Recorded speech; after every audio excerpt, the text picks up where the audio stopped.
Flagging. Hi, Collette. Hello. How's it going today?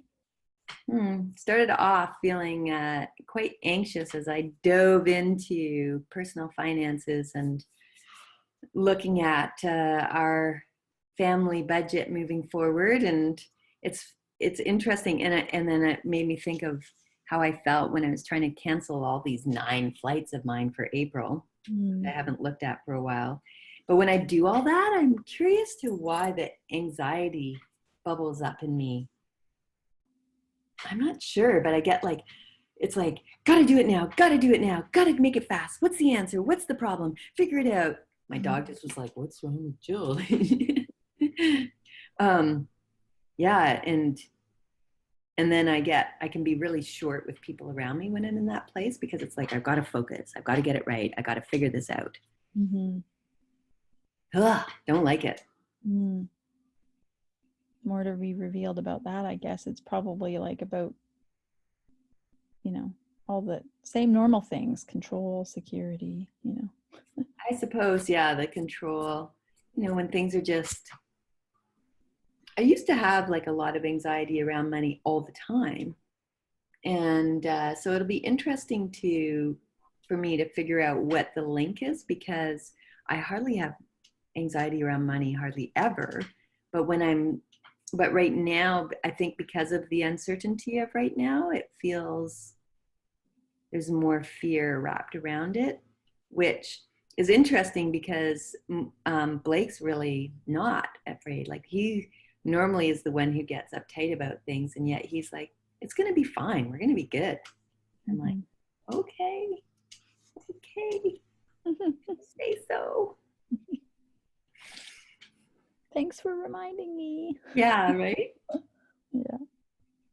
And I've shared the budget with him, and he's looked at the numbers and everything. So it's not like he's saying that from a place of just saying it for the sake of saying it.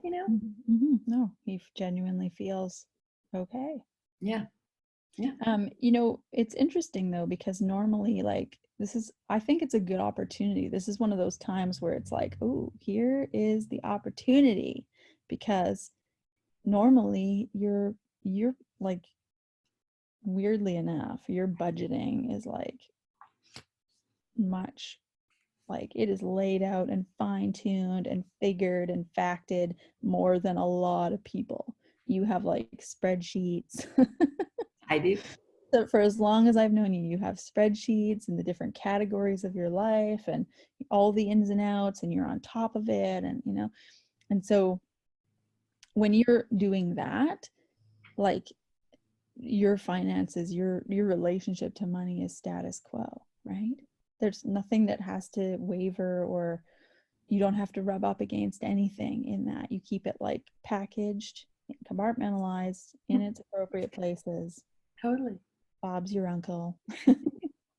um and this time of uncertainty is like, oh, perhaps Jill is going to run into her stuff, her, like, this, because it's only revealing what's actually there. Like, the fact that you don't worry about it normally versus have cause for worry now is because it's not all compartmentalized and fact and figured as normal.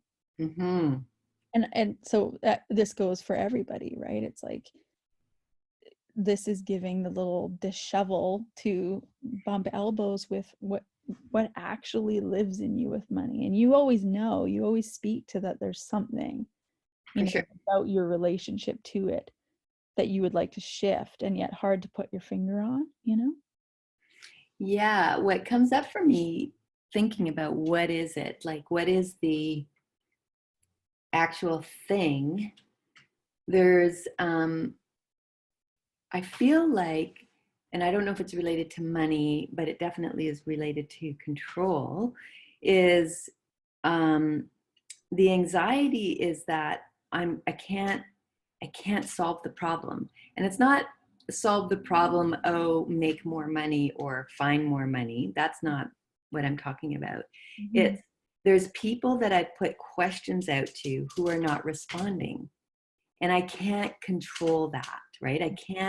I've got this question this question happened to have a light bulb, this question that's been put out into the ether, and I don't know if it's received. I don't know if it's still sitting out there. I don't know who's at the other end of the question and what's going to happen with where's the answer. And so it reminds me of because I have a belief, I have a story that I can always solve a problem. I can always solve a problem. And my favorite my favorite story around that was my first time I had a situation, and I feel like it was my first time ever because it was a real, I can't solve this problem.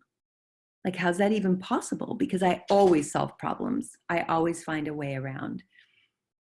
And it was when I went horseback riding, and we're 3 hours into the ride and we hit this dead end. And I'm like, this can't be a dead end.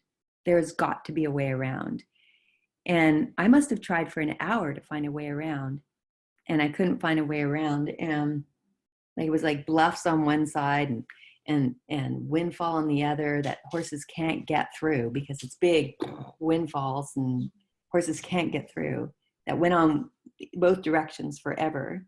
Mm-hmm. And straight ahead was this tree. And all I had was this like 6-inch saw, and the tree was diameter of about 13 inches. And I ended up resolving that we're going to cut the tree. It was either cut the tree or go back the 3 hours that we had just come on terrible terrain. It wasn't easy terrain that we had already done with tons of obstacles. Mm-hmm. And so we sat there for another 2 hours cutting this freaking tree with a little, I can solve problems. And we did get through and we did solve the problem, but I was like, I can't believe how difficult this problem is. I never have, like, I honestly believe, have a story that I can solve problems. So this question out to a financial agent that I have to be patient about. Mm-hmm. And now it's been like, it's at least 7 days. One of the questions has been out there 10 days. Mm-hmm. And it's like, I want an answer. Yes. I'm wondering if it somehow weaves into like the belief around reliance on other people. Like, if maybe that's a part of this, and it isn't really about finances at all. It's about what you're saying, problem solving, but also this thing that I know about you from your upbringing is, has to do with, doing things by yourself versus relying on others. It's a really good observation. I'm so glad you know me well. Because one of my, so the first thought that comes up with that is when I was out in the bush, I'm like, okay, Jerry, husband at the time, where's the chainsaw? Like, really, if he showed up with a chainsaw in that minute, we would have been through. But instead I had this little 6-inch saw. So that was a reliance on somebody else. But one of my things moving forward with the month of April, and the center has put me on temporary layoff. Is that what we're calling it? Or part-time layoff? Mm-hmm. Something like that. And so this reliance of putting everything in your lap or the board or whoever else shows up. Mm-hmm. And if I didn't have so much trust and faith in your ability, I don't think I'd be able to do it. And there's even little things that pop up for me, like, oh, does Collette know how to do that? And so reliance on other people, I think that you're right. In my childhood, I got let down a lot. Mm-hmm.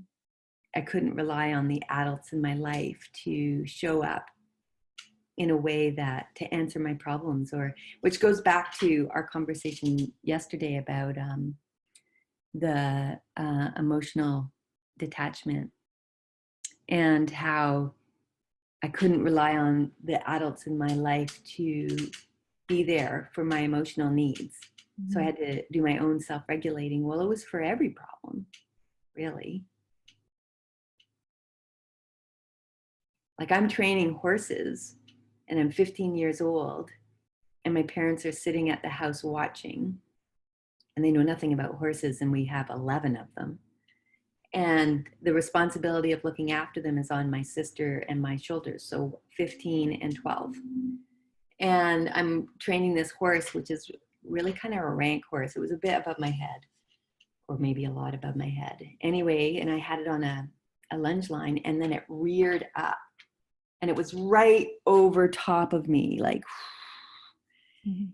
and my momentum was such that he would have landed on me when he came down. So I put my arm up, and he landed on my hand. My arm was straight, and it dislocated my shoulder. And in the moment, I knew enough about dislocations that if you don't get them in right away, it's worse. So I took my arm and I swung it around because it already hurt, right? So it's just like, oh, and swung my arm around and it popped back in, thankfully. Meanwhile, my parents are at the house and they're like, what are you doing? You shouldn't be training that horse. That horse is too much for you. I'm like, are you kidding me? I just dislocated my shoulder and you're telling me what I should and shouldn't be doing. Not, are you okay? What can we do to help? No, they were telling me what I should and shouldn't be doing. And I went, leave me alone. I shouted at them, put the horse away, and I did self-regulating. I took off to the back of our property. We had 100 acres at the time. And I had this little quiet place I'd go to. And I took off to the back of the property and I just sat there and I just was incredible pain by myself while my parents did their little freak show.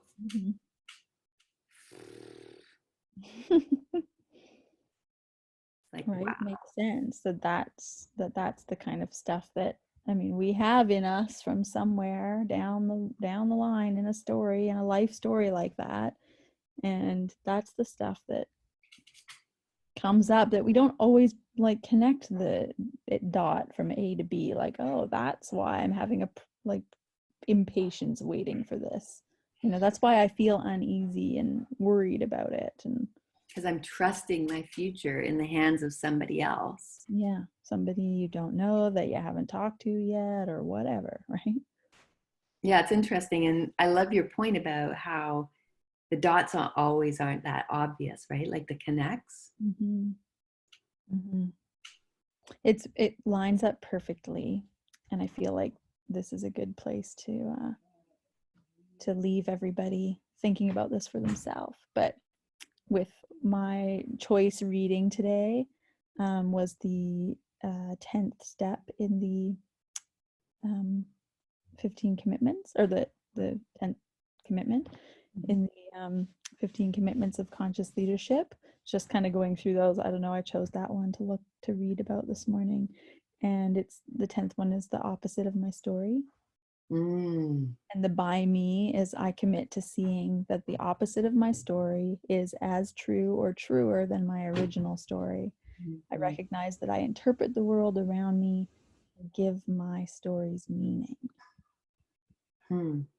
Nice. Perfect. Right? Right. So thank you for that, because the opposite of my story would be that, all is well. I don't need to control it. There is a process unfolding.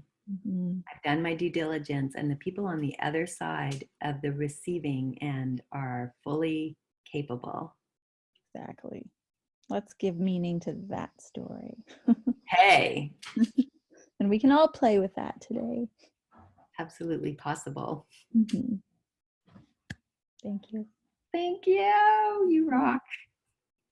Have a good day.